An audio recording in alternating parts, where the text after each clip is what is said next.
My name's Glant Havenar.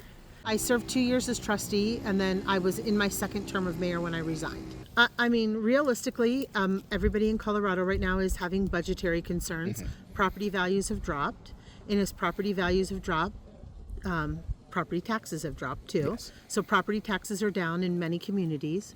And with our community, we had recently passed retail marijuana, and with retail marijuana passing in Colorado Springs, our retail marijuana business has suffered as well, and the revenue from that are down as well.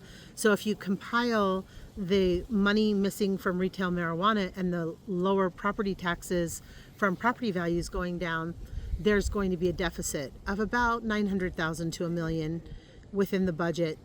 There will be a deficit. And so we, as trustees, are always looking for ways to finance town and to pay for things and to pay for infrastructure.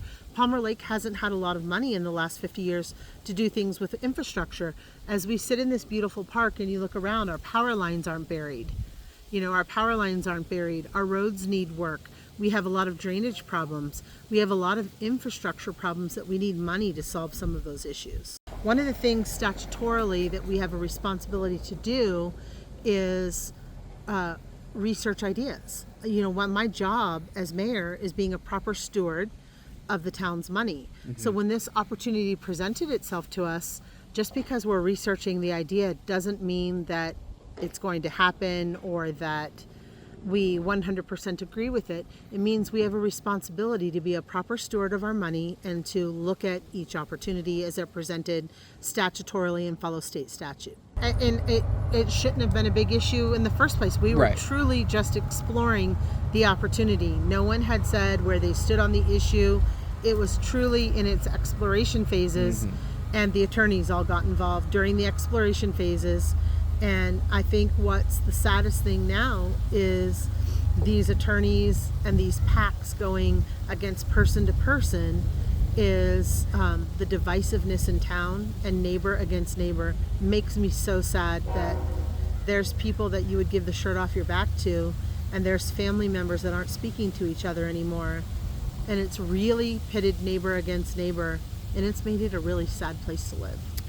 Interestingly enough, Palmer Lake's been around since the 1800s, and Palmer Lake owns most of the water rights. Palmer Lake has more water rights than any other small town in the area, so it's about accessing that water. And in order to access water rights, you need infrastructure. Infrastructure with piping, with digging wells, and you need remuneration, you need money to access water. And so we have the water rights, and we own the water rights. We need the infrastructure to access it, and that is something that Buc-ee's is offering. Buc-ee's came to us. Buc-ee's can still go to the county. Buc-ee's could still come, and it will go to a vote of the people if it comes via Palmer Lake, but it could come through the state, it could come through the county, it could come via a state well. There's many opportunities that Buc-ee's has to get it done. The difference is, at this point, Palmer Lake won't see any financial benefit from it.